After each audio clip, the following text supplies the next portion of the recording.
So just a couple things about Gettysburg before we discuss how this battle gets going. Gettysburg, here you see it, it's got 2,400 people. That's the population. So I want you to wrap your head around the fact that you're going to have 87,000 people fight here. And just imagine what that meant to the people of Gettysburg, not just during the battle, but after this battle was over.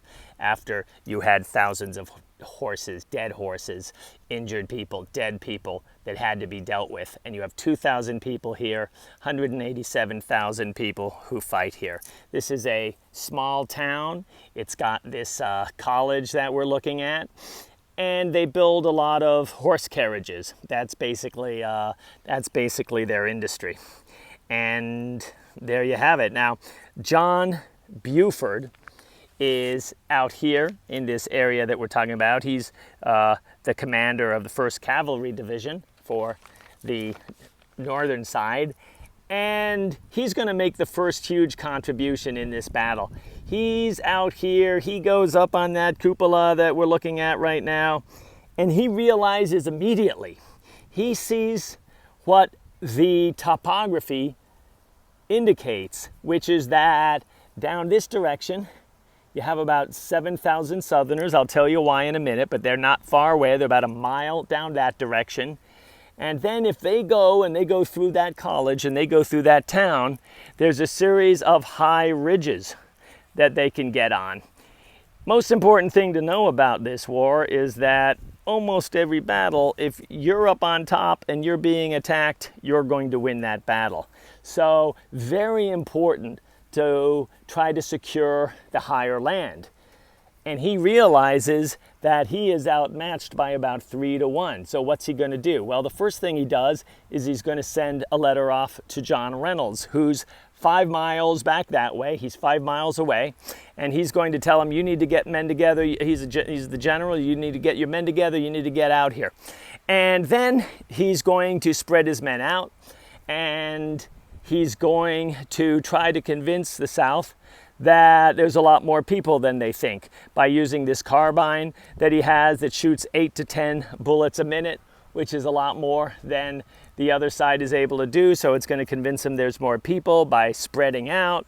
And they're able to do a really miraculous job and hold them off for a few hours. And then sure enough, Reynolds arrives. Reynolds arrives right out there where the cupola is, and they have a conversation. And all looks good. And Reynolds shows up, Reynolds' men show up, and they engage in this fight. Now, why is the South here? What's going on here? Well, they're being led by a guy, Henry Heath, and there's a lot of mythology about what he's out there for. The story gets told that he's off here to find some shoes. That's not true. There aren't shoes here. This is a town that makes carriages, but not shoes. But even more importantly, the Confederates have already gone through Gettysburg, so they've already taken everything there is to take. And if they're really just foraging for some shoes, they're not going to have 7,000 people. There had been some people who believed that the Northern Army was coming in this way, and I think he just wanted to check it out.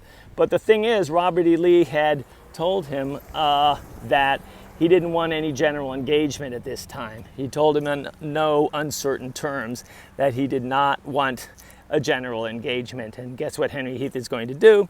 He's going to enter into a general engagement, although he doesn't think it's a general engagement when it starts.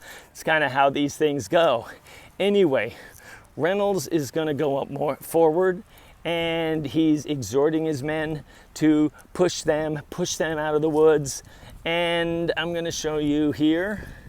Here's the spot where John Reynolds is shot in the neck, and he dies instantaneously. He's dragged by his horse for a bit, and he's gone. So you have to understand that this is the guy who's considered to be the greatest military mind in the Army.